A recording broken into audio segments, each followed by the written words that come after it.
Že nekaj dni se je nakazovalo, danes pa žal postalo tudi uradno. Najboljše alpske smučarke sveta, kljub velikim naporom in optimizmu organizatorja, v tej sezoni ne bodo smučale v Mariboru.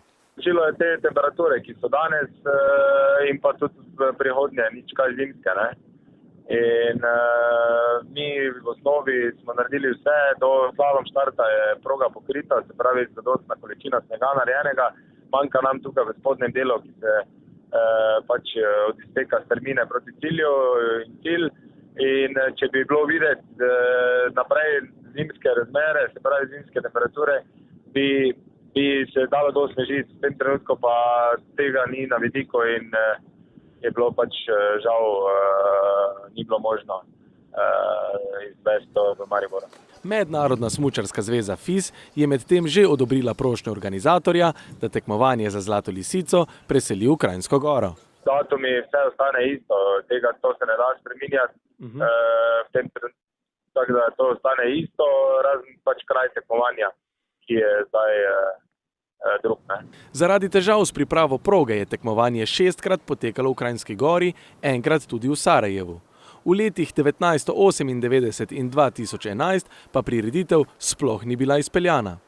V večini primerov je šlo za težave s snežno površino, zato bi veljalo razmisliti o nekoliko ugodnejšem zimskem terminu tekmovanja. Mislim, najlažje je to, tako kot je včasih že bilo rečeno, Maribor dvigne za 500 metrov. To bi bilo, mislim, najboljše, drugače pa zdaj te lobiranja ali kakorkoli datumi, to se vse skupaj.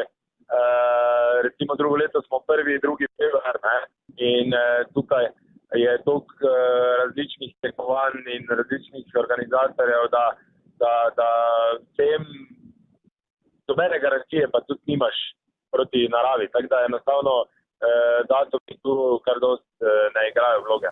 Vsekakor tekmovanje tudi v prihodnje ni ogroženo, saj Mednarodna smučarska zveza FIS nad organizacijo Zlate lisice še nikdar ni imela pripomb. Organizator zato kljub spremembi lokacije ne vidi težav. Proga v Kranjski Gori je namreč pripravljena že vsaj 3 tedne, snega pa je več kot pol metra po celotni progi. Selitev naj ne bi vplivala niti na proračun 54. Zlate lisice, ki znaša dober milijon evrov.